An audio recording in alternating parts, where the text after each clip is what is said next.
Hello, everyone. Welcome to our Valentine's episode, our Valentine's special.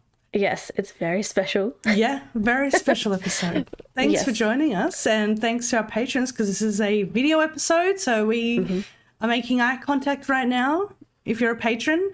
But if not, that's okay. You can still listen to the audio if you're just, a listener. So, yeah. Yeah, it's very special as well because this is a drunk as fuck episode. Yes, it is. So, Steph and I have been pre-gaming for a few hours before this. So, we're feeling very fantastic. Yeah. It's been a few hours of just warming up. So, Yeah, our last drunk as fuck episode was Christmas. Was it Christmas? Yeah, it was Christmas, I think. Special? Yeah. Oh my God, I got so turned for the Christmas episode. I already warned Dylan before. I was like, I'm going to come back to bed in a few hours. And I may sleep on the couch. I don't know. You're going to be spinning. Yeah. I warned Phil as well. I was like, this is a drunk as fuck episode. So when I come out and I'm done recording, I'm going to be fucking drunk. But so our last drunk as fuck episode was our Christmas episode, and that was fantastic. And this is our Valentine's Day episode. So happy early Valentine's Day, everyone, because this is coming out a few days before Valentine's Day, and we have I don't know what Steph's story is, but we have Valentine's themed. It's all themed around stories. Love, relationships, couples, love, interests, sexy times, some strange things. What's your story this week? What's the kind of general theme of your story? Yeah. So you're going to love this one. It is it's an alien encounter, but encounters of a lifetime, and it's a very special relationship between a person and a special person. Is it a person? We don't know yet. We don't know. Okay. Yeah, I'm very excited to endeavour into this. It's incredible. Very special relationship. What about yours? Mine is quite historical, I guess you could say. It's kind of like a well-known story, but not for the paranormal side, but for the history side. It's one of our kind of like history stories that we sometimes I love the history ones. have. Yeah, it's kind of like half history, half just like, oh my God. But super interesting. So what I usually do with my stories is before we start recording, I go over what I've written one more time just to double check that it's all good. Yeah. And tonight I'd already had a few drinks while I was checking over my story, and I was just like, what is this? How am I going to read this while we're recording? I am already drunk. It's just because my eyes weren't working. I guess they don't work as well after drinking. But yes, I know that. I mean, I'm really going to struggle because I use size 10 font. Like, my font's really small. You have tiny font that you use. Tiny. I haven't even looked at my story. I'm so scared now that you mentioned it. I use like size 20 because my eyes are so bad. You need glasses, not size 20 font. That's a red flag. 10 words per page. So I think we should just get into our housekeeping really fast, get that over and done with, and then we can just talk some shit. Yes. Because I have some questions to ask you, Stephanie. Okay, all right. Yeah, well, same here. Well, let's just address the very large elephant in the room, which may just be for me and Jordi, but last week's episode was like the most painful thing for me ever. It was I made a little boo-boo. So what I've been doing, I've been following this. Look, I'll explain what's happened. I've actually been following a Twitch streamer who's been watching 90 Day Fiancé. And you can't legally get it in Australia, and he's not legally allowed to do it on Twitch. So what he does, he goes live, and I have to screen record the entire stream so I can watch it later because when I'm working I can't watch it, so I screen record the audio from my desktop. Right. Then that night, me and Jordi record our episode, and I forgot to take the desktop audio off, so it recorded my microphone voice and also what I was hearing through the computer, which was Jordi's voice. So the editing took me, like, it was a full shift. It was like 7-8 hours of literally double shift. It was a double shift of me just... Every time me and Jordi would speak at the same time, I had to cut her actual audio out. It was a fucking nightmare. I feel like maybe 80% of it was actually fine, but the little bits here and there where it was just a little bit wacky. Yeah. It was a bit up and down. I think, like, Steph and I, we like to really take pride. We put a lot of time and energy into our sound quality and all of that shit. So when something like this happens, when it's like, and we just feel a little bit it's not even that we feel unprofessional. We just like to be as best as possible. Yeah, you know? And we only make a mistake once, which is what we've learned, because we've made so many fucking mistakes, and it's fine. You got to make mistakes to learn, but you know, it was a big one. It wasn't even a big one because I don't want to make you feel bad for doing it. No. I would have felt bad if you had to edit. Yes, because it takes me a lot longer to edit. That would have been like 2 days worth of editing. Yeah. So, yes, we apologise for that, but hopefully this audio is going to be crisp and sexy and fantastic. Yeah. So, something very exciting is that we have a couple new patrons. We have Matt from the Moth Boys podcast who signed up to our Patreon. And if you haven't listened to the Moth Boys, go do it. Get on it. Yeah, fucking get onto it. Thanks, really Matt. Really cool shit. Yeah, thanks, Matt. And we love your work, mate. We love your work. And we also have Phil. So Phil's a really good friend of mine, and he signed up to Patreon as well. And he did a custom pledge as well. So thank you so much, Phil. Love to have you on board. And say something in the Discord because I added you. And, you know, the Discord, I put a lot of weird stuff in the Discord. I think I'm like 80% in there just posting memes. Yeah, it's mainly Steph just like cat photos and weird memes. Yeah, it's me just like talking about the weather. Outputting all of my literally memes and the weather in the Discord. Steph is definitely our Discord hoe at 100% Spooky Mountain. Yeah. And like I'm online like 24/7 and it otherwise says I'm like playing Minecraft or I'm offline.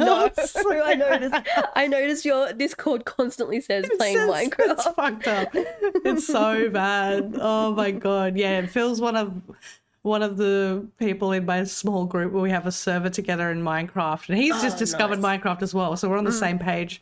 We're all very new to it, and it's just wild. It's so funny. I used to play, so I have Minecraft on Switch, on Nintendo Switch, but I used to, like years ago when I was living in Canada, I used to play Minecraft on Xbox, and we would have servers and oh my god, it was so fun and so epic and so many like... I don't think it's fun when you're actually with people that you're friends with, because I don't really like playing when I'm alone.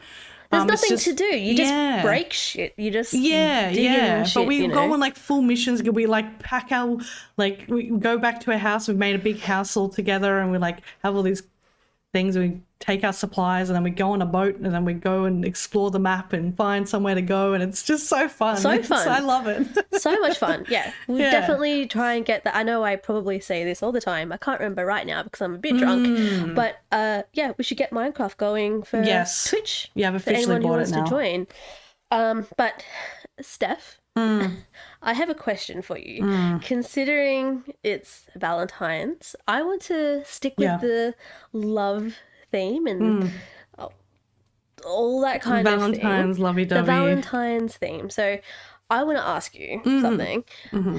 I want to hear any stories from you of a nightmare date that you've had. Yep. Or nightmare dating.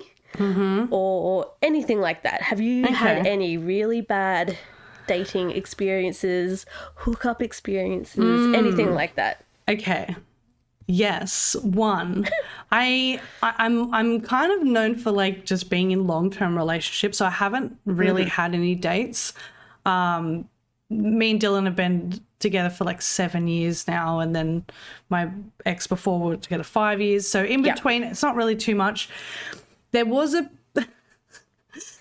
so this was like just after me and my ex broke up after 5 years, and I was like, okay.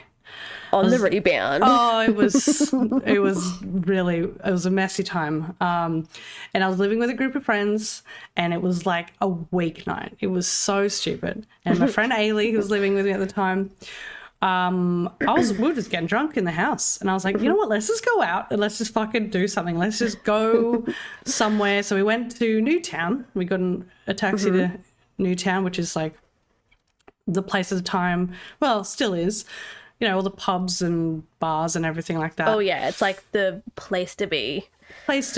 And she was like my wing girl. She was like, all right, let's get you a hookup. But I was like, all right, I'm gonna do it. I'm gonna be an adult and like try to hook up with a random person. Adult things. So it was so bad. And we were going from like bar to bar, just us two, like, hey, it's fine, like just getting more drunk and just dancing. And then we finally get to this bar. Which, if anyone's a local, we went to Kelly's. Oh, which is, love Kelly's. Oh, never stepping foot in there again. Ooh, it's a pretty wild place sometimes. It's like where all the, like, I guess where most of the backpackers go. Yeah. It's like a full Irish pub, but like run by Australians. Like, it's weird. It's a weird. So in Sydney, I don't know if we still do, but we did at least have like hardcore lockdown, like nightlife lockdown at one point. So yes, it was during that time. It was just as it started, so you had to be in a bar by midnight. Yeah, otherwise you couldn't get in. Yeah, and Kelly's was the one that was a little bit more like lenient, I think. Yes, that's right. It was wild in there, and I remember. I just made her we went upstairs, and they've got the Buck Hunter arcade game. Oh, you know so I'm a sucker for that game, and I was just like, sit down, watch me, and I was just like shooting some bucks for a while. And then I was like, you know what, let's go downstairs and mingle. All right, I've avoided this enough. Let's go downstairs. And I was like, how do I know if I want to hook up with them? Like, I don't want to hook up with anyone. Like, I need to know a little bit about them. And I was like, what can we ask them that would really they have to like. And I thought, well, Radiohead, they're my favourite band. Of course. So I went up, me and Ailey went up to every guy that I thought was a bit attractive, and I literally said, hello, what's your favourite band? Is it Radiohead? Do you like Radiohead? Steph? I know, it's so bad. And like, it's so bad. Some of them were like, oh yeah, they're all right. And I was like, all right, no worries, bye. And then just keep going around. Went up to this one guy. He was like so attractive. I would have been such a weirdo.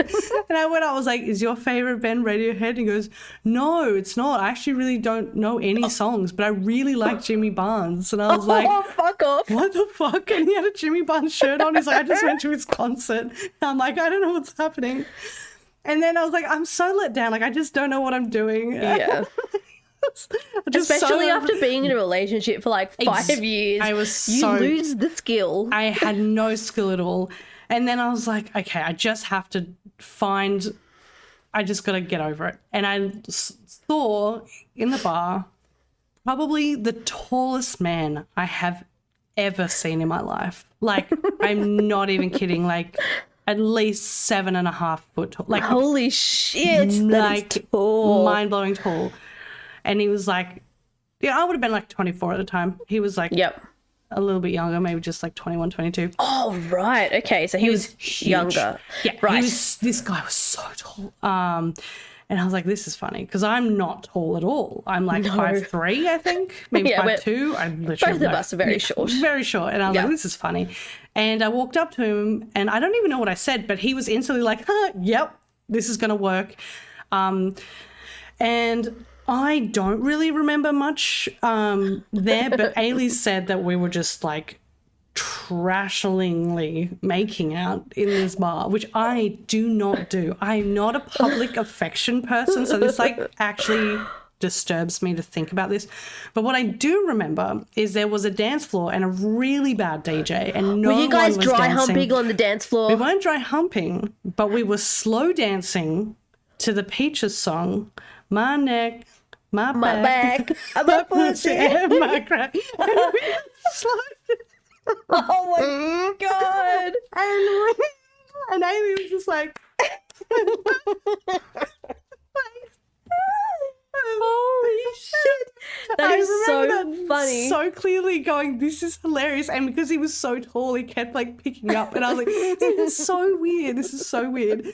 And then like they're starting to close the bar and he's like, oh, well, I guess I'm going back to your place then because I live in Olympic Park, which is like an hour and a half on the train. Mm-hmm. And I was like, oh, fuck, all right. And then he looked at Ailey and he was like, so what? We're all gonna, huh? Oh, fuck And then off, Ailey was just pretending. She's like, no, I'm gay. My girlfriend's at home. And which she's not. And I was like, fuck, all right. And then we got home and Ailey was messaging all the housemates before we got there. We were in the taxi back and she was like, Steph's bringing back a guy and he's really tall. And I was like, this is so bad. And I remember opening the front door and this is the good explanation of how tall he was. He had to actually duck down to get into the front door. And I remember seeing my housemate Sam peek his head out the bedroom and be like, like duck back in. And I was like, oh, this is so bad. And then everyone just like went into their rooms, closed the door, and then I just let him into my room and I was like, oh, what am I doing? And I was like, this is so embarrassing. Now there's so many like details here which I do not even want to say because it was so fucking cringe. But like pretty much I was like, okay, we're going to have sex, I assume. This is how it happens. We're just going to have sex.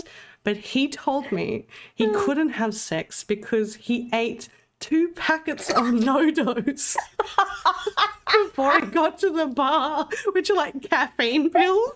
I was like, because we were hooking up for ages, and I was like, is something wrong? Because he just wasn't getting hard, and he was like, oh no, it's wrong with the No-Dos, and I was like, what is wrong with you? And then I just told him to go home. I was like, please go. I just don't even know what I'm doing with my life anymore. It was so fucked up. And I was like, this is the most embarrassing, like, biggest fat. And I literally didn't, like, hook up with any randoms until I met Dylan. And I just, like, latched onto him. I was like, don't fucking leave me again. I can't date. Holy shit. I literally have tears streaming down my face. So bad. I don't know his name. I literally don't know his name. I couldn't even know his name. No idea what his name is. I literally had him in my phone as Tall Man because he put his number in my phone, and he messaged me the week after going, "Do you want to have round 2?" And I threw out my phone and got a new phone.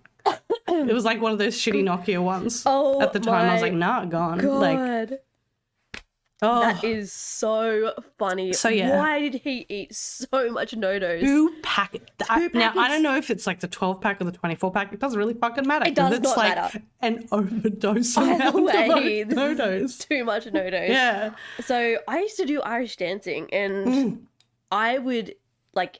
As a kid, I would eat a shitload of like No-Dos to get me through like dancing practice. God. And to like give you, it would like give energy, and you have like 3 of those and you're peaking. Oh. Like you are munted. Yeah. It made a lot of sense because like I remember thinking like I was wasted and I thought he was wasted, but then I was like, oh, he's on something. Oh, okay. Like he was so wired and but I didn't really, I was like, oh, I'm, whatever. But I didn't realize until later when we got back and I was like, oh, this makes so much sense. Like he was not going to sleep, first of all. He was not going to have sex at all. And he was just like that's like, so funny that he couldn't get it up because not at all. Not at all. And he was trying to like overcompensate and like Oh, and I was like, no, that and is I'm like, so awkward. It was so awkward. It was I hate that another for you. weird detail that I will mention, but it was very strange. Like as soon as we got into my room, he grabbed one of my hair ties off the counter and was like, "You need to tie your hair back." He's like, "I don't want your hair anywhere near me, like in my face." And I was like he was very strange. I know that. Yeah, and I was like, "Oh my God," and I don't like having my hair tied back. Yeah. And he like full tight, like back like a bun. Oh, that is so strange. And I was like, "Oh, red flag." But I just especially for someone that you just met, they're like, "No, you need to do this thing." No, right? What the fuck? And Like, then, wait, did he do it for you, or did you? no. He gave me the hair tie. And was like, "Tie your hair back." What the fuck? And I was just like, okay. This guy is probably still out there somewhere, being like, "I had this amazing night with this woman once upon a time at Kelly's." He really wanted to try and make up for it, but I was like, I don't. No. This is not something that was going to happen again. So yeah, that's my nightmare situation. That definitely sounds like a nightmare. Wow, that's. What about you? God, I've got just too many. Oh my God, too please. Okay, you gotta share some, please. I'll share a few of them. I won't share all of them. So the first, sorry, I've lost my voice because I was laughing too hard. My first memory that comes to mind when I think about nightmare dates was years ago, when I was about 18 or so. I was asked out on a date by this guy who was just kind of like a mutual friend of someone else. Like we weren't really that close of friends. And when he asked me out on the date and I said yes, he was like, "Cool, meet me on the train at say like 6 o'clock. We'll go out and we'll have some dinner. It'll be really nice, blah blah blah." I was like, fucking sweet. Sounds good. And yeah, sounds good. And like, 'cause I was pretty young as well, so I hadn't really gone out on dates that much before. So I was like, "Oh, this is exciting, a date." And he was really nice, you know. It was kind of cute. And so get on the train at, say, 6 o'clock and meet up with him. And we didn't really have any like solid plans as to where we were going. Yes. But he was like, "You know what, let's just catch the train into Katoomba." Okay. Which, for those listening who doesn't know the Blue Mountains, Katoomba is like kind of upper Blue Mountains. And I was like, okay. And I was starving because I knew that we were going to be going out to dinner, so I didn't really eat anything, and I was just like grumbly, and I was so dressed up as well. I had my makeup done, and I did my makeup. I can imagine, yeah. Looking tizzy, looking tizzy. Yeah. So we catch a train from where we got on to Katoomba, which is like a 20-minute train trip, and we get off the train station. And the first thing he does is he says, "Let's just go to the bottle shop. I want to get something to drink." Oh. And I thought that we were going to be picking up maybe like a bottle of wine to go with dinner. Yeah. Oh, no. He went out and got himself a pack of fucking Bundy rum tinnies. And then we sat outside the bottle shop for like an hour and a half while he got wasted. He just sat there drinking his tinnies of Bundy rum. And I was just like, what's going on? What? Yeah. And I was like, what are we doing? Should we go eat something? I'm really hungry. And back then I was a little bit more like passive. So I wasn't just like, "Hey, what the fuck is going on?" Young, I would have been the same. Yeah. And like my first kind of ish date, kind oh of my ish. God. And he was sitting there and he got fucking wasted. He got so drunk just sitting on this brick wall outside the bottle shop. And which bottle shop was it? Okay, so the bottle shop. Do you know where Woolworths Woolies is? It's like opposite Woolies. Oh. So it's like I don't know what the name is, but it's like your regular chain bottle shop. Yeah, yeah. Anyway, he finished getting fucking plastered outside the bottle-o, and then... Did he offer you any? No. He didn't offer me any. Right. I didn't have a sip. I did not have a sip to drink. He just sat there getting drunk. and we walked up and down Katoomba Street, which is the main street of Katoomba, trying to figure out what we wanted to do. Yeah, it's got all like the bars and restaurants and stuff, and we're just walking up and down, looking at everyone else eating. Oh my God, I was so fucking hungry. I would have just gone anywhere, but he was like, no, I don't know what we should do. And then he was like, let's get back on the train. We'll go somewhere else and we'll find somewhere else to go. And we'll have better luck there. So we got on the train and we caught the train all the way to Penrith. Which is what, like 45 minutes away from where we were. Got to Penrith and first thing he does is go to the bottle shop and get more booze. No. Yes. And then while we're in Penrith, he decided to call up a mate and be like, hey, I'm in Penrith, you should come meet up with me. And so his mate came along, and his mate, who was a fucking lad, super lad. Yeah. Same thing in Penrith. We're just walking around trying to, like, he was getting wasted, trying to figure out, like, what we're going to do, where we're going to go, where we're going to eat. And by this point, it's like 9 at night. Yeah. Because we've been just walking around catching trains for like hours. And then he was like, oh, I don't know, let's just get back on the train. And we'll just get on the train and see where we end up. Fucking hell. Got back on the train, and then we just ended up, it's like 10 o'clock at night now. We end up back at our original train stop where we got on to meet up with each other. And I was like pissed, like not drunk. I was angry. By this point, I was like, this was supposed to be a beautiful date.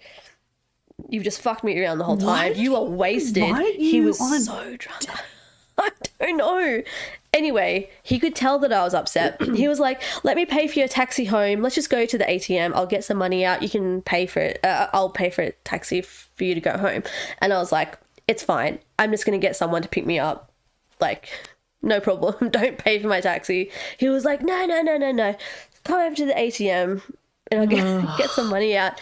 Anyway, got to the ATM, and instead of being a regular person and putting his can of Bundy rum down while he was on the ATM, he decided to put it between his teeth, like in his jaw while he was on the ATM.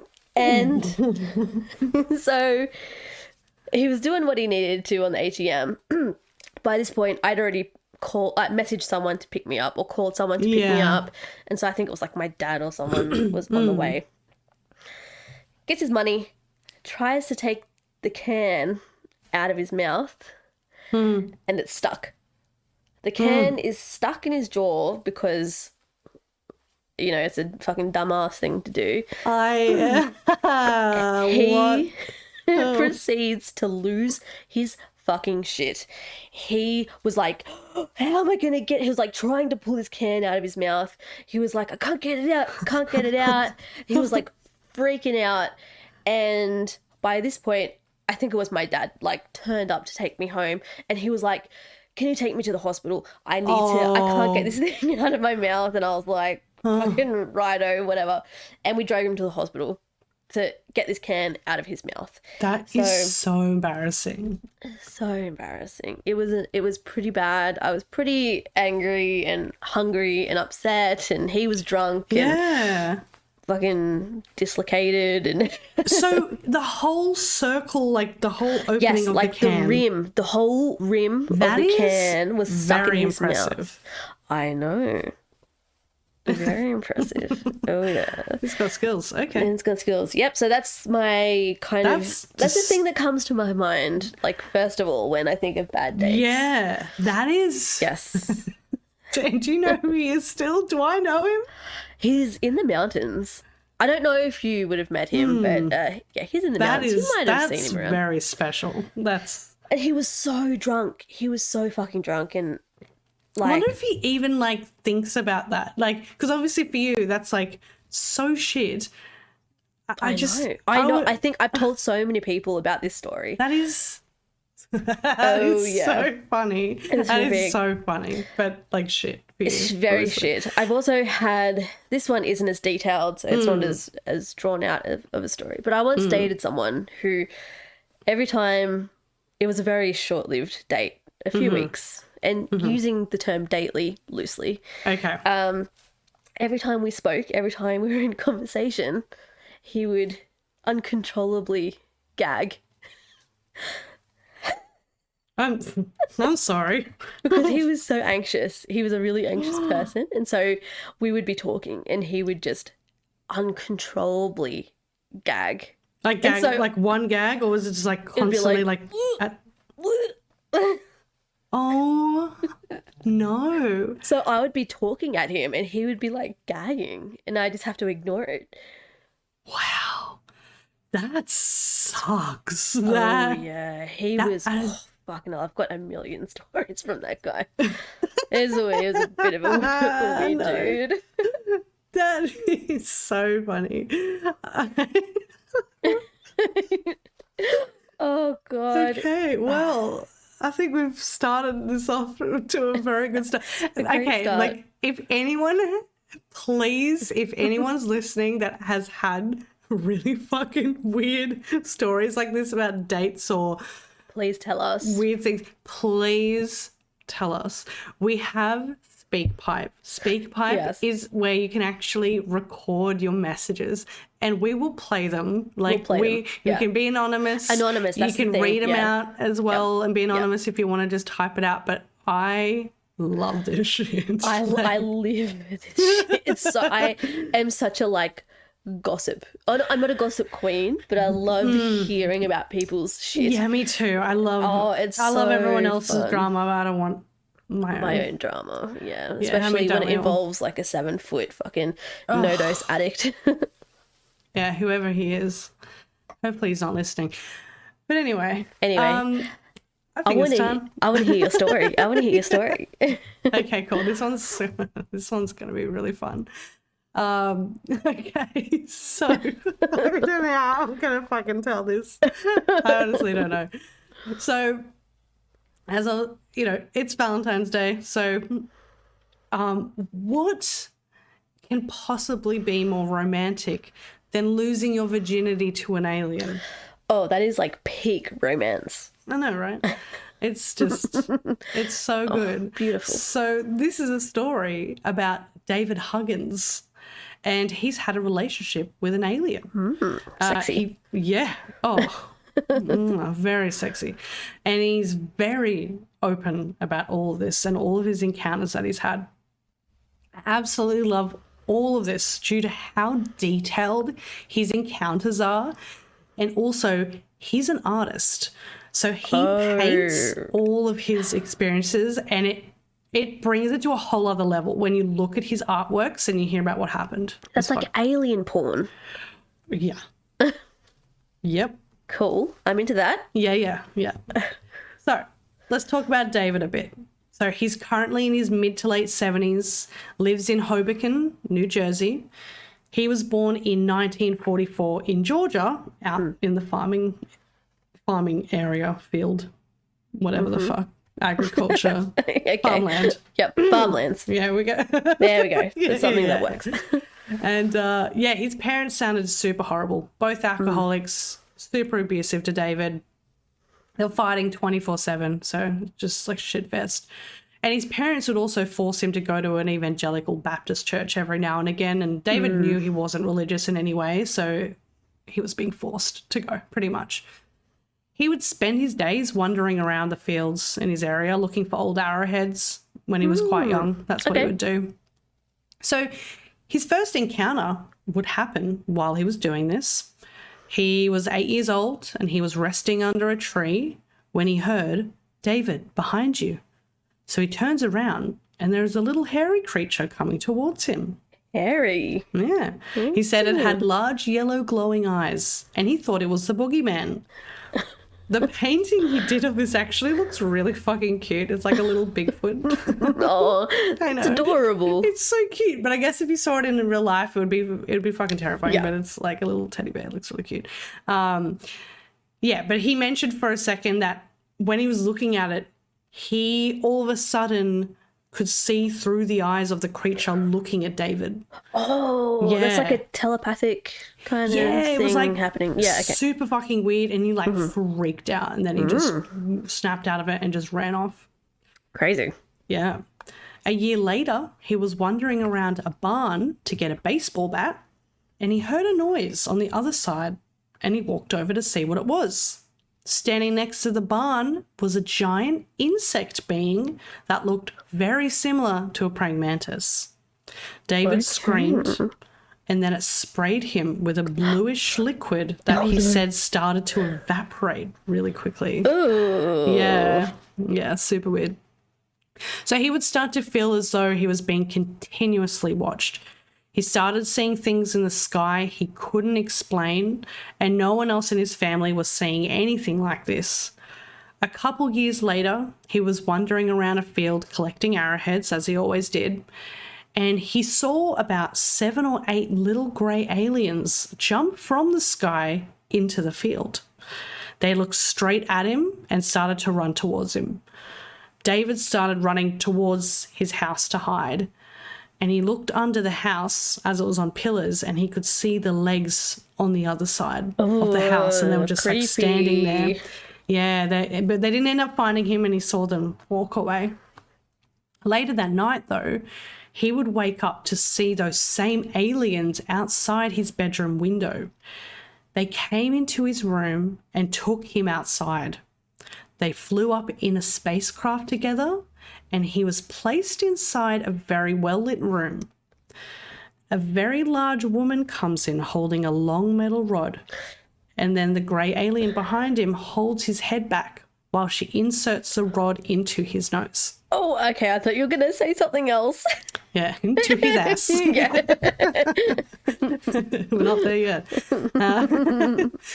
David is very certain that she placed something in there like a tracking device. Okay. He said it was very painful and his nose started to bleed. He actually told the woman, "You're hurting me." And then she held his head really tightly, and then the pain all disappeared when she told him that. Yeah. He would continuously be taken by these small grey beings, and throughout his childhood, he was scared at the start from them being later. Oh, hang on. He would continuously be taken by these small grey alien beings throughout his childhood. He was scared at the start from them, but later realised that they were not hostile towards him. David says he got the impression they were workers. He never liked seeing the hairy creature as his eyes were really intense. He would see another alien being that looked more human-like but had a large knob on the top of its head. Oh, like a Teletubby. Like a Teletubby. Yes, there's a painting of it. Yeah, so it looks like a Teletubby. Okay. Yeah, it's like a little nodule thing. And he felt that he was the one that was in charge of everything. So he was the boss man. Okay. The praying mantis-like creature would usually always be present. He was a little scared of him, and he states that the creature would always talk to him like a little kid. Oh, that's weird. Yeah, that's pretty creepy. He mentioned seeing many different types of crafts, some that are big, bright lights, some are completely dark, and some are saucer-shaped. And when these were around, the silence was crazy. It was like being in a vacuum, he said. Oh. Now, for the very special being that makes an entrance, Crescent. He must be about 17 years old walking through the woods. He sees a woman sitting under a tree, and then she gets up and walks towards him. He said he became very aroused and couldn't get his pants off fast enough. No. He falls back on the unexpected. ground. Yeah. We're in it now. He falls back on the ground, and she gets on top of him, and they start having sex. Oh. As he's about to climax, he describes it as very intense, almost painful, and he looks her in the eyes, and then he passes out. Wow. So this is one of the very first artworks he's painted. It's this scene of him in the woods. It's actually, I've actually bought the painting, so. Really? It's so good. Yeah. It sounds pretty fascinating. It's really nice, like landscape, wooded like field and then just a clearing in the middle, and he's just like naked lying on the ground. There's just like this alien woman on top of him. Cool. I'm into that. It's really nice, yeah. But yeah, he later woke up by himself in the woods, pants down, no one around him, so quickly got up and left. This experience seemed like it really left an imprint on him, as it would. He knew he was different already, but this encounter made it much more real. He didn't have the support of his family with these experiences, and also his hobby, which was to be an artist. David was obsessed with painting and drawing, and he got tired of living in Georgia with nothing to gain from it anymore. At 19 years old, he wrote a letter to his parents saying he was moving to New York City for art school. He packed his bags and he left straight away. Didn't say goodbye. Oh, we didn't say goodbye. No, just fucking left. He was like, nah, if I was to stay, they would have tried to, try to convince him. So he just wrote a letter. Yeah. He would start to have dreams nearly every night of a woman that looked very much like Crescent. The dreams were all black except for her.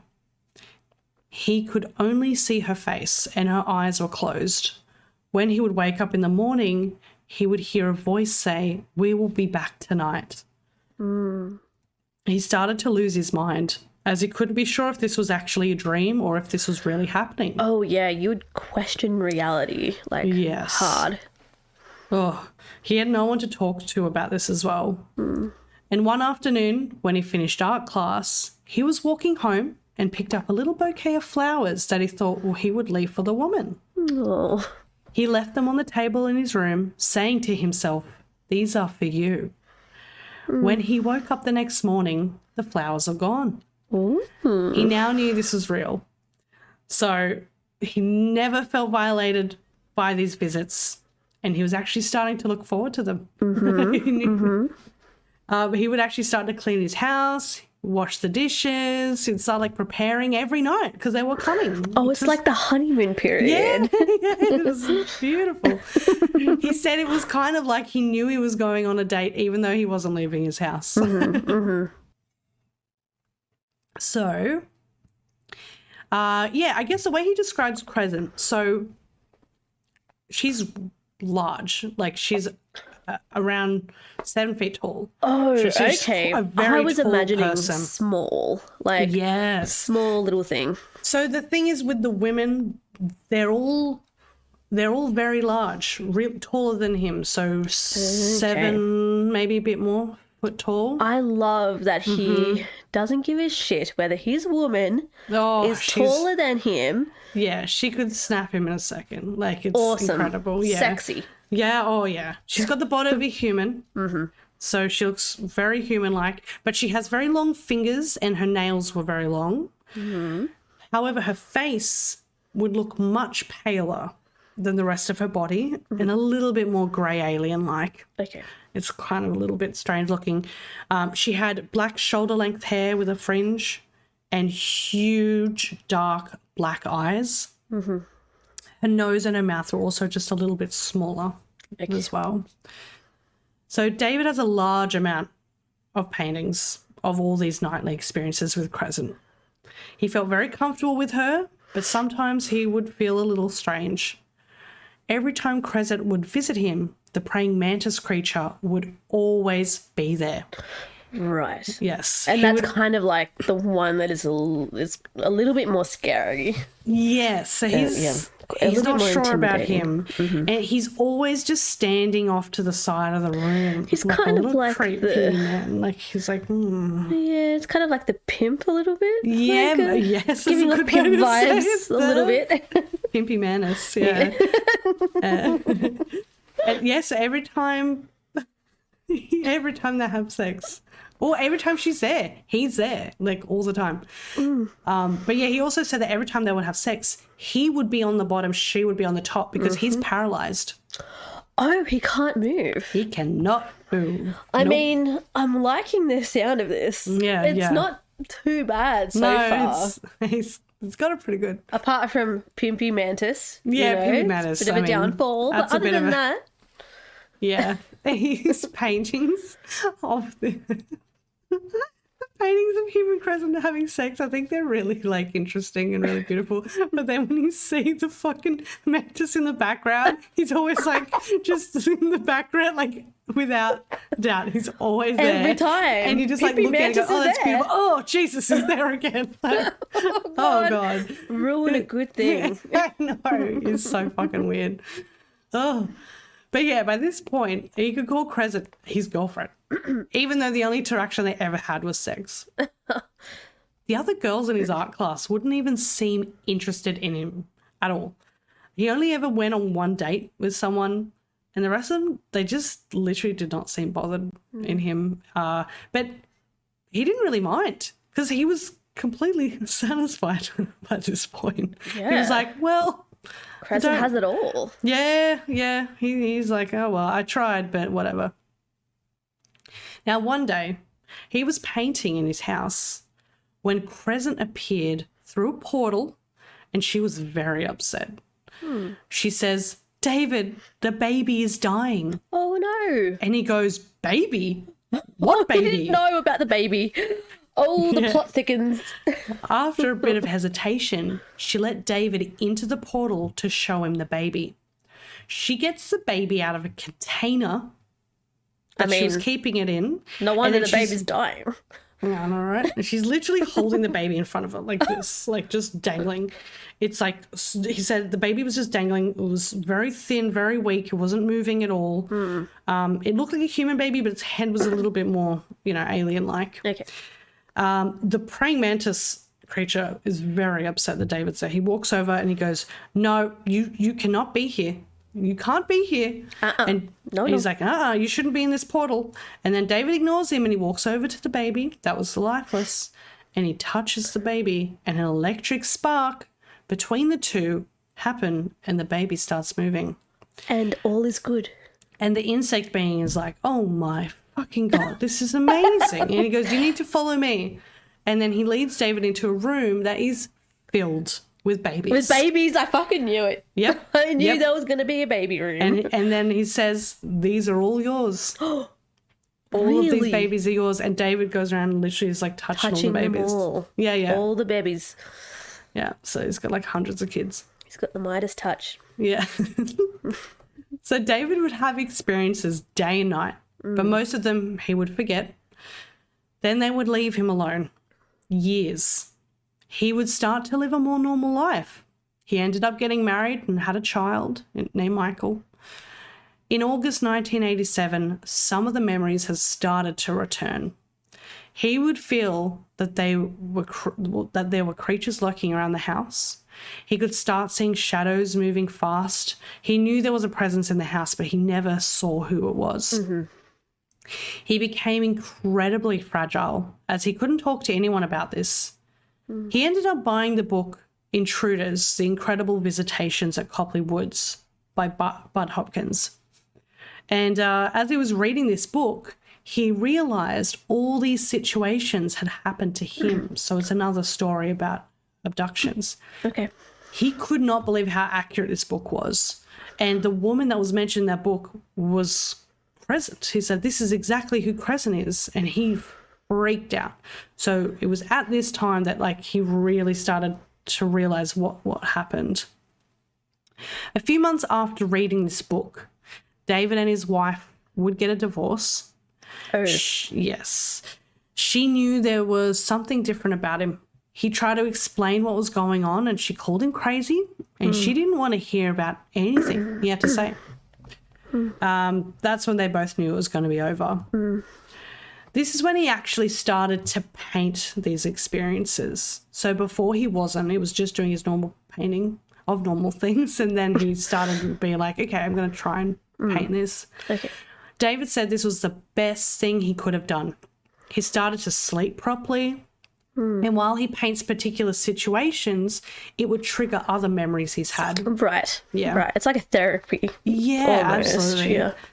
And these paintings are amazing. There is one, which is a scene that you will never unsee. I made Dylan have a look at it. He's standing at a little table and he's completely naked. And these large women are naked as well, and they're around him, and they're making him ejaculate into a little bowl. And then in the background, there is also more women, aliens, and the praying mantis is there, of course. Of course he's there. It's incredible. It's incredible. That sounds amazing. That'll definitely be one of the show notes. It's like Alien Hustler or like Alien Playboy. Yeah. But make it hardcore. Why doesn't that exist? Like, that'd be so good. Well, it does right here. Oh, I mean, true, it does, yeah. Oh, so now he does make this clear that he was very traumatized by these events. As it would have been extremely difficult having this happen throughout your life and you're not able to talk to anyone about it. Plus, he didn't know if these were actually dreams or not.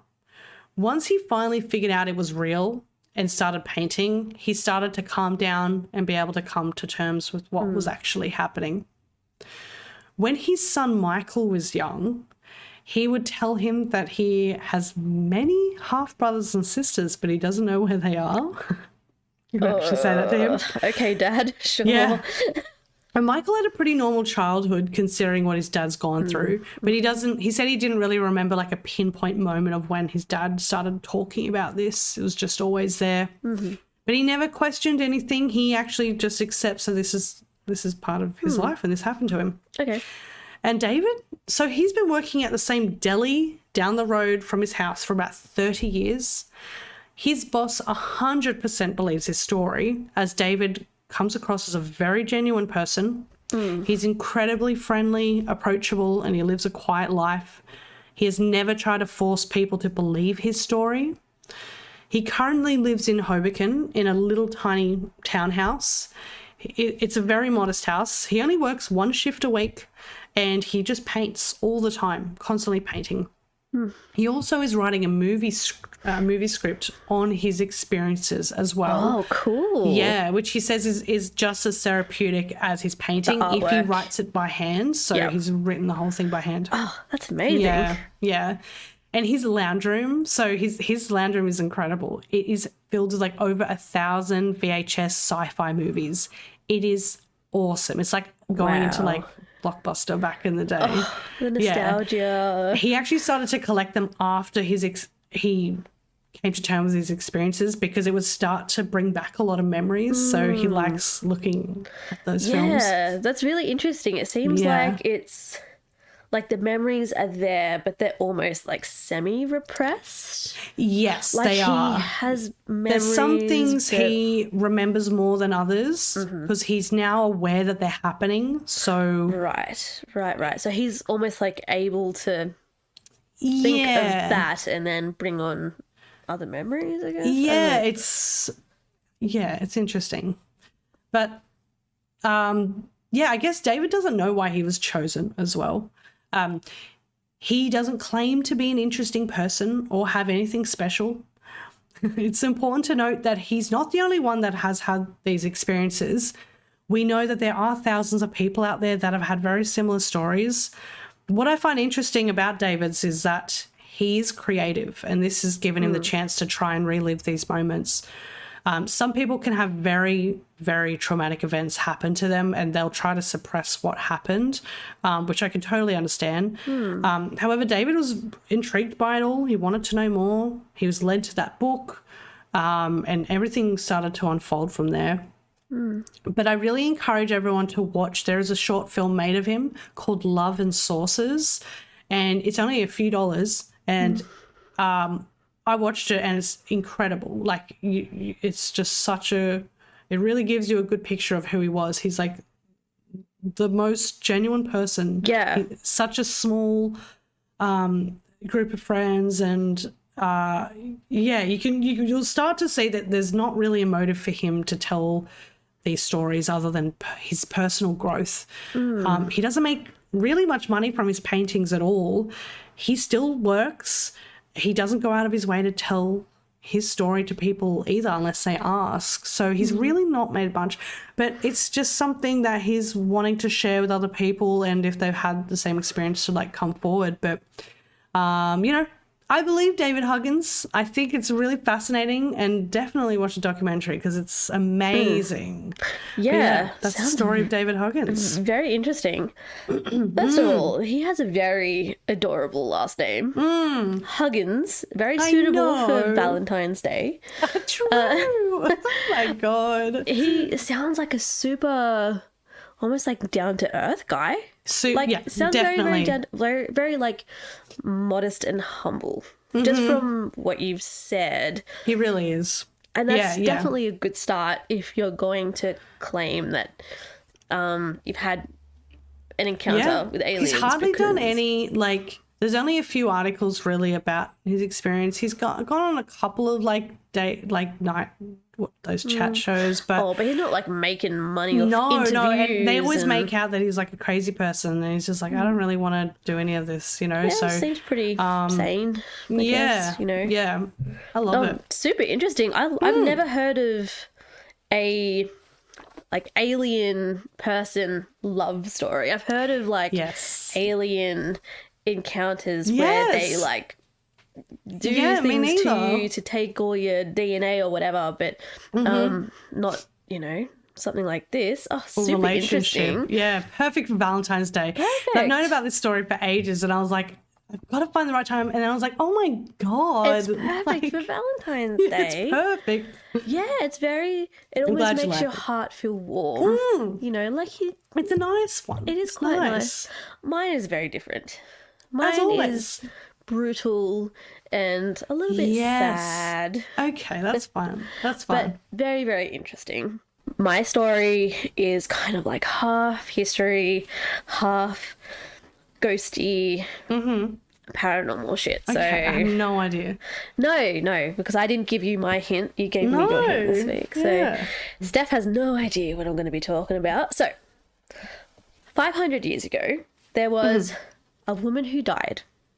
In fact, she was put to death, and she was put to death by the man that she loved. And this woman, you could say, was the original jilted lover, or at least one of the most memorable definitions of being a jilted lover. She was put to death on May 19th, 1536, which is in fact my birthday. Oh. The day and the month, not the year. I'm not that old. Yeah. Okay. Yeah, right. And she was put to death by the man she was married to and devoted her whole married life to. Her name was Anne Boleyn, and her husband's name was King Henry VIII, who is one of history's biggest assholes, if we're going to be honest about it. Do you know much about Anne Boleyn and King Henry VIII? Is he the one that had heaps of wives and would kill all of his wives? Oh, yeah.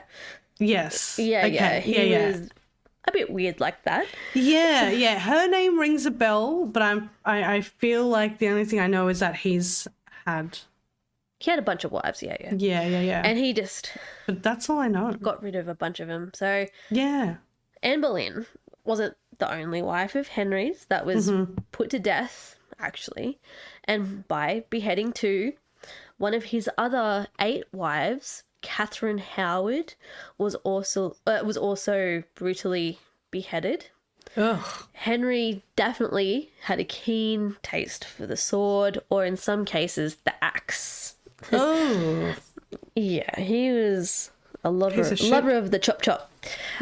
Although, out of his 8 wives, Anne Boleyn was the one that really left a mark throughout history, and she was the wife that left the heaviest impact on the court, as well as the country of England.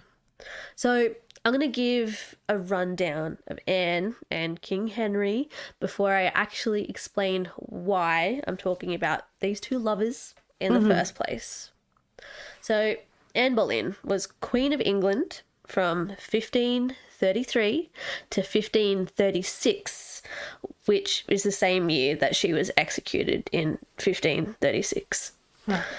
She made her way into the court by obtaining the position of Maid of Honour which is also called Lady in Waiting to Henry's current wife at the time, Catherine of Aragon. Oh, what the fuck? Yeah. Yeah. She was right up there. That's so weird. Yeah. As Anne spent more time around the Queen and around the court, Henry started to notice her, and he soon became obsessed. Henry was absolutely fascinated by Anne. Day and night, he could not stop thinking about her, and he soon began his pursuit of Anne in 1526. He tried everything in his power and wealth to seduce her, but Anne refused to become his mistress and rejected his attempts, at least until he annulled his marriage to the Queen, Catherine of Aragon, which, go girl, like, Yeah. yeah. Go my you good God. thing. So Henry got to work, toot sweet, putting into place what needed to be done to divorce Queen Catherine, Yeah. so that he and Anne Boleyn could marry. And just as a side note, Queen Catherine, his current wife at the time, she was one incredible woman. She was intelligent, wise, popular, beautiful, with a very powerful family. Catherine and Henry they'd been together for a really long time, 24 years. Wow. And up until Henry noticed Anne, they were in a very close marriage, and they both really loved each other. So back in those days, to annul from your marriage, you first needed permission from the Pope after providing a pretty damn convincing reason as to why you wanted to do so. Okay. As times back then were very religious and divorce was a big no-no. You really had to Gotta convince the big man upstairs. convince the big man. Yep. So when Pope Clement the Seventh refused an annulment, Henry was pissed, to say the least. And this guy was basically just one big man baby, and he hated people saying no to him. So after the refusal of his annulment to Catherine of Aragon, in true Henry tantrum style, the king and his advisors brought a heavy arm down upon the Catholic Church of his country as an attempt to basically destroy the whole institution, as it was part of the Catholic faith that divorce was not allowed. So basically he was like, this religion doesn't allow me a divorce. I'm going to destroy this religion. Yeah. Wow. Okay. And go on my business. Yeah. He then went on to form the Church of England, which did allow divorce. All of this so that he could divorce Catherine and marry Anne. Yeah. And I'll just quickly mention too that Henry was absolutely a devout Catholic his whole life. Up until this point, the only reason he brought the downfall of Catholicism in England was to get some of that sweet Anne Boleyn puss, basically.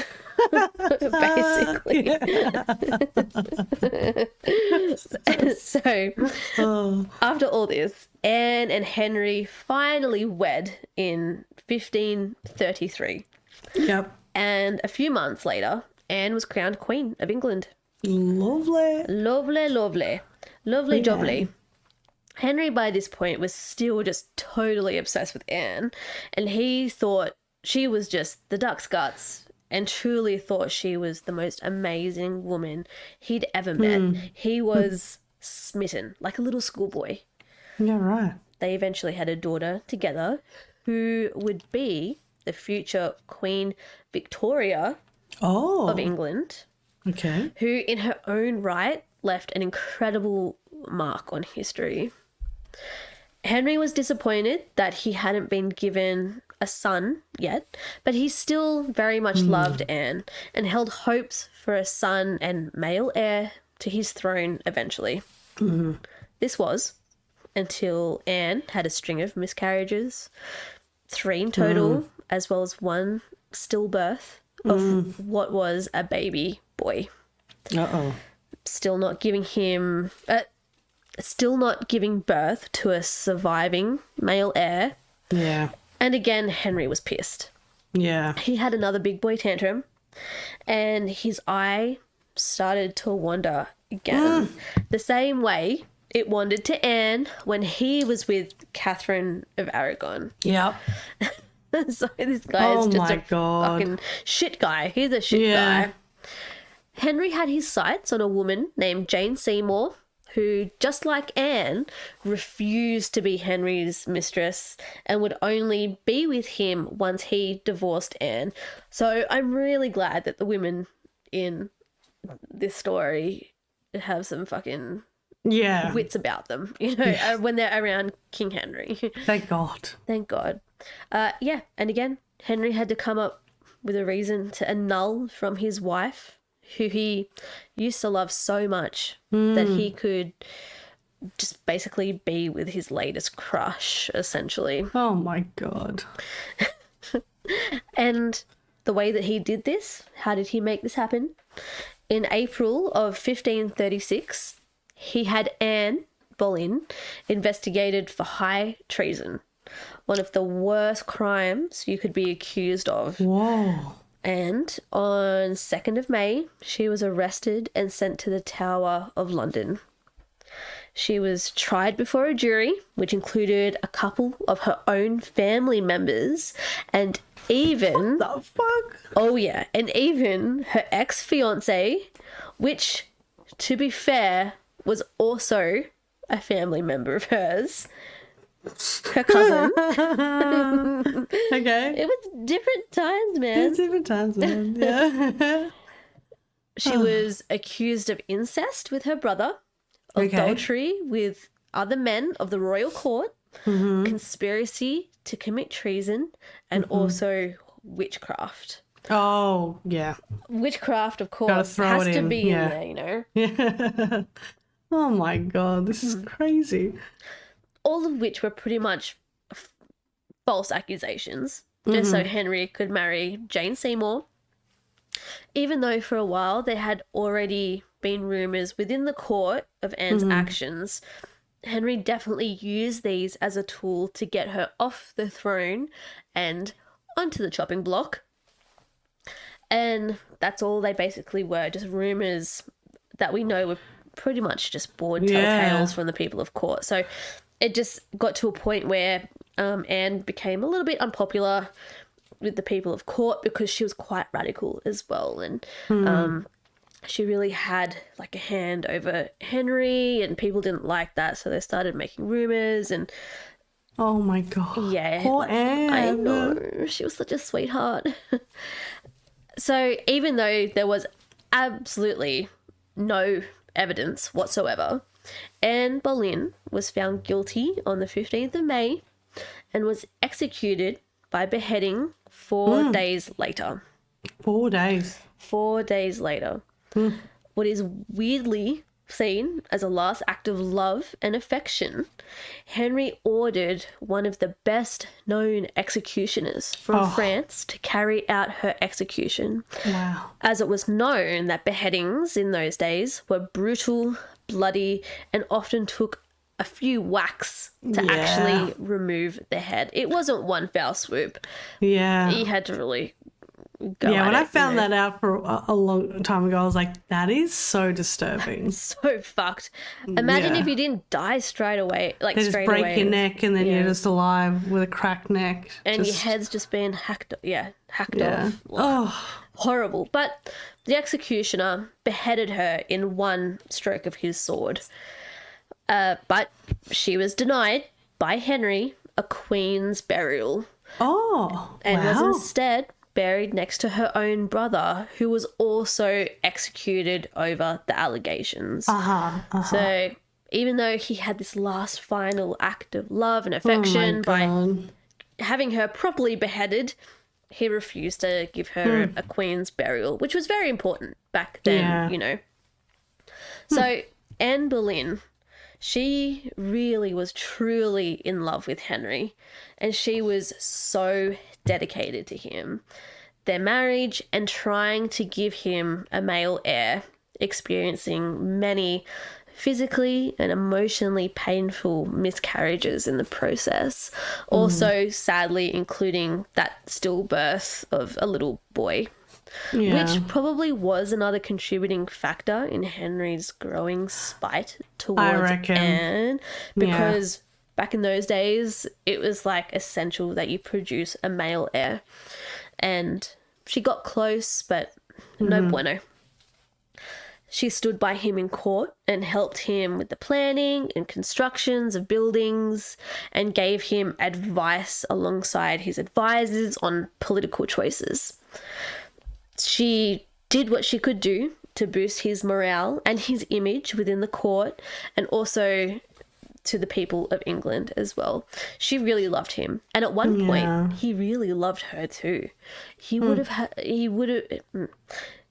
have moved mountains to be with her, and he literally formed his own religion so that they could be together. This guy is insane. He's nuts. He's absolutely nuts. It's like he's completely forgotten what he did at the start. At the start, yeah. He's literally like a schoolboy just jumping from girl to girl. Put him in the trash. Oh, yeah, throw him in the trash. The whole man in the trash. So it was actually known that Henry was like a little schoolboy towards Anne, showering her with little intricate trinkets, beautiful paintings, cloths made with strands of gold and silver, as well as exotic black satins and pieces of exquisite jewelry. They would meet together under trees in secret and court each other, which, despite how shit Henry was, this is still a little bit cute, I think. They would send messages to each other and like little paintings of each other, and it was Oh, that's so cute. It's very lovely. But also, fucking hell. I know, red flag, Jesus Christ. Yeah. I would love to get a painting of Dylan. I know. Oh, Steph. Or if he was like to paint a picture of me or something, that would be so funny. Oh, I'll give him a little hint for your birthday. Please. Oh my God. And so, why am I talking about Anne Boleyn? It's been reported by many different people that Anne's ghost has been seen all around the country in homes and palaces that she's known to have resided, and other locations like London Tower, which is the place she was kept before her trial and execution. Yeah. And she's even been seen as a headless ghost. Oh. Creepy. And it's very royal of her, I think, to appear as a headless ghost. That's so cool. Yeah. People think that she is still not at rest after what her husband did to her, and she's still wandering around our realm looking for Henry and trying to be with him again, as well as seeking justice and an answer as to why this happened to her. As I mentioned, Anne has been seen as a headless ghost, and this has been reported way more than once. Right. Oh, yeah. It's said that Anne returns every year on May 19th, the anniversary of her execution. As night falls, Anne Boleyn's ghost rides up to the entrance of Blickling Hall, which was her birthplace, in a spectral horse-drawn carriage, while she's sitting in the carriage, covered in blood and holding her head. Wow. This has been reported many times that she has been seen on May 19th, like this anniversary of her death. On this date, she will also be seen wandering the halls of the manor, sometimes crying and screaming. Ooh. Yeah, and other times she's seen just peering out a window. Another place that Anne has been seen headless is at Hampton Court, And when she's seen here, she has always manifested in one of her famous blue or black dresses that she would often wear. Oh, yeah, black dress. Yeah, she was known for her style and her jewelry and her beautiful dresses. She was very ahead of the times at the royal court. So Hampton Court was a place that was really loved by Anne and Henry. Okay. They would have parties here, play tennis, go hunting, and just enjoy the gardens. Yeah. It's believed that when she's seen here, she's wandering around the manor again looking for Henry. Which is so heartbreaking because so Henry's such an asshole. Yeah. But she might be doing it to try and chop off his head. Hopefully, because that's what he's like, where are you? Oh, yeah, that's what he deserves. Another place that is infamous for having numerous sightings of the Headless Queen is Rockford Hall.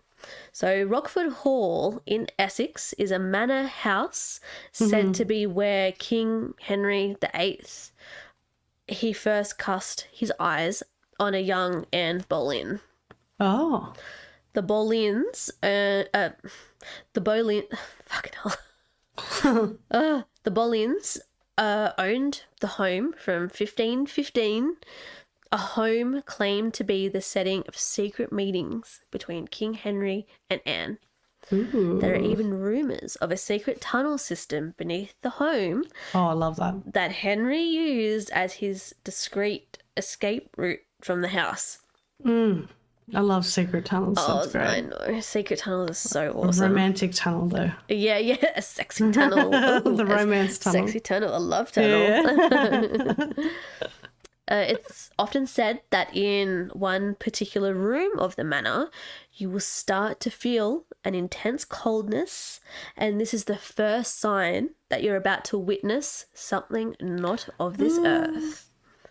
Soon after this, Anne Boleyn will maybe just appear before you with her head not on her neck but being held in her arms, and she's almost always seen eerily, briskly walking straight for you before disappearing into thin air. I hate that. I fucking hate that as well. It's the walking and the holding of the head. Yeah, that's too much. I would have blacked out. I know. Like, I don't. I can imagine exactly what that brisk walk looks like. Yeah. Oh, yeah, fucking same. terrifying. Yeah. And she's never just seen as headless. She's always holding her head, which That's crazy. maybe it is because if she wasn't holding her head, you don't know who it is. That's true. Anyway. Yeah, it's like, that's the only way they can kind of tell who the fuck it is. True. Yeah. I was about to have it. I just went to talk and have a drink at the same time. Have a drink. I'll just mention, because my cats are in the background doing things. So if you're on video, you'll probably see my cats fighting. Is that Ernie? That's Ernie. He's just sitting next to the pot plant. Oh, he loves his pot plant. Yeah, he's just, I don't know what he's doing. Staring at it. It's all good. I do that staring. sometimes. Yeah. All right. That a lot. Back to the story. So, where the fuck was I up to? Sorry. Okay.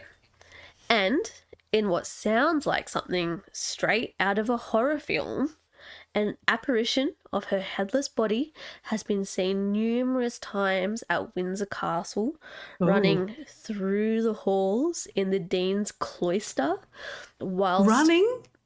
Yes, running around the bloody hallways. Which, I mean, if I had my head cut off, I'd probably do the same.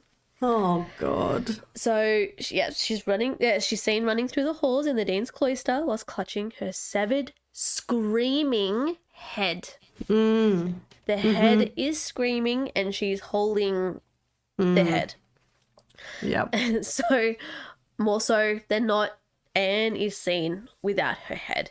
It seems that she definitely wants to make it known that she was, in fact, not very happy with the whole beheading situation, and she would like to rectify this issue with the manager, please.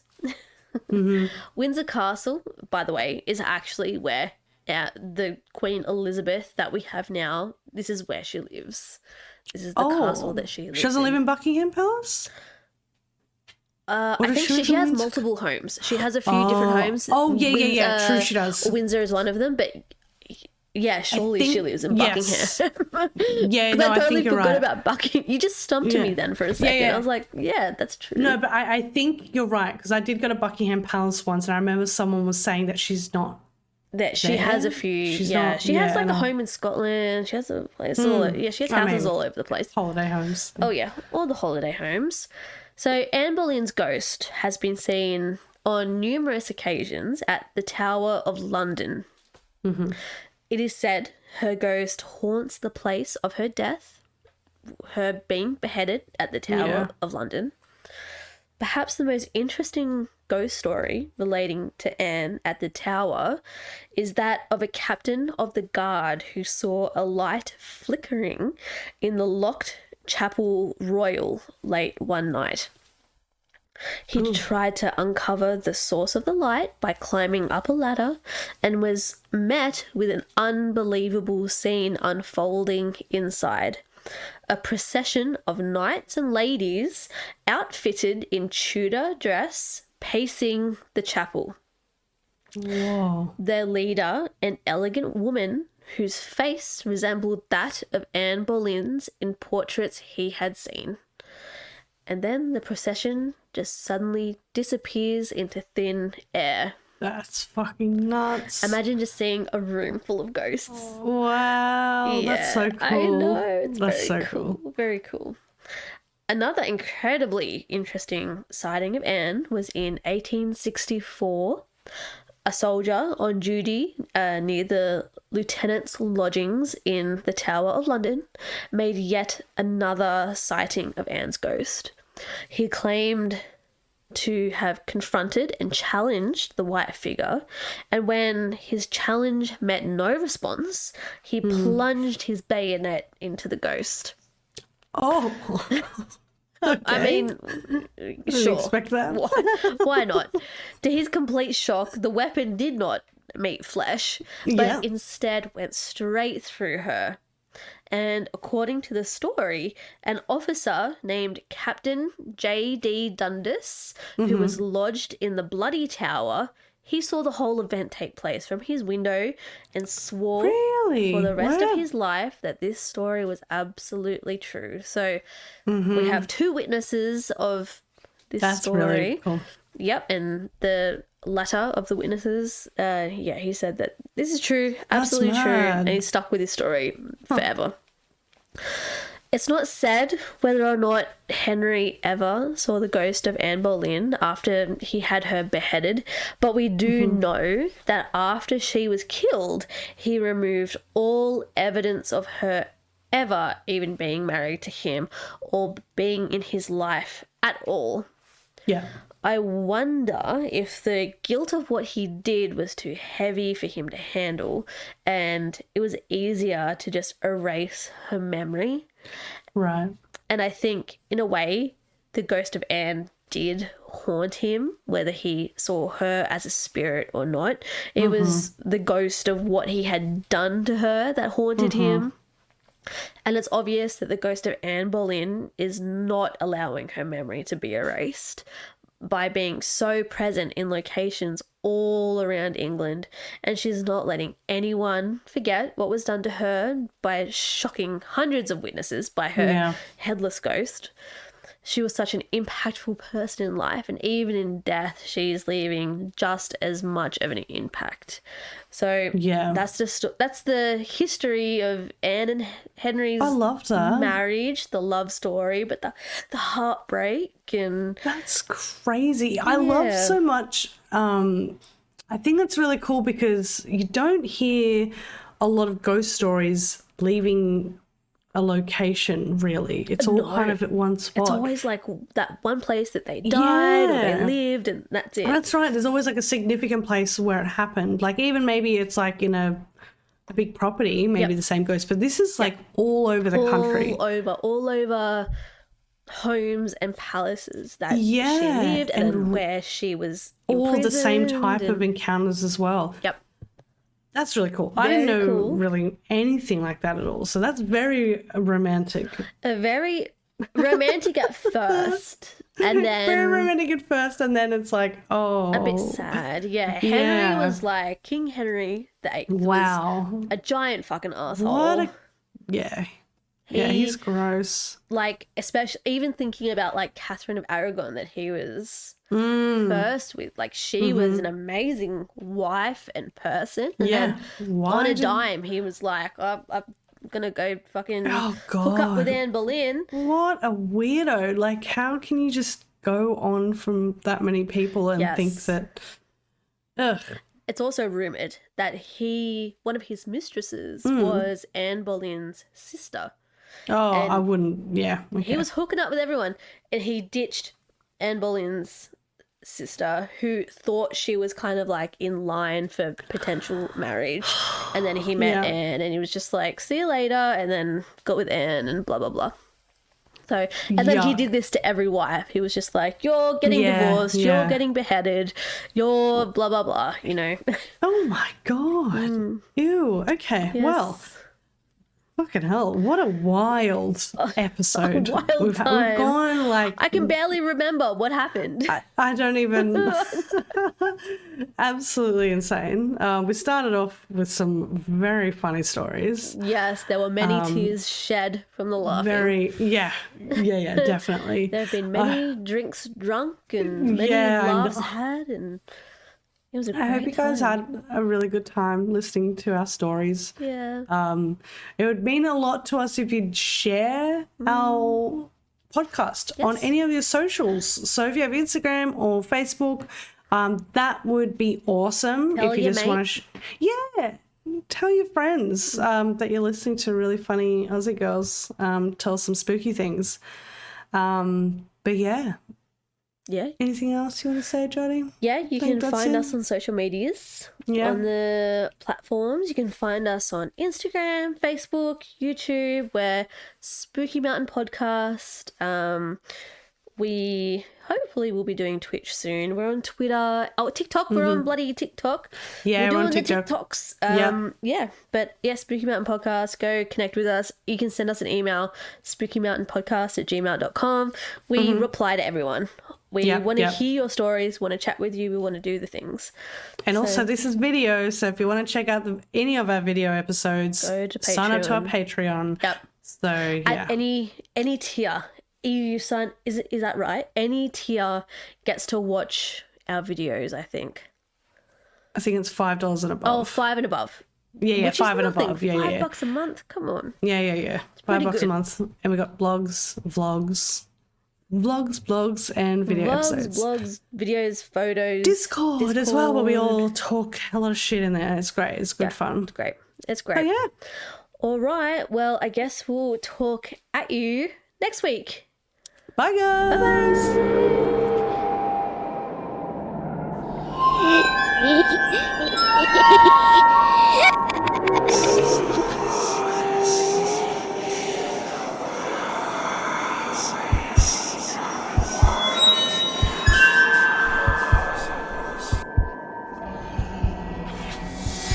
This episode of Spooky Mountain was created and recorded on land of the original custodians, the Gundungurra and Bidjigal people.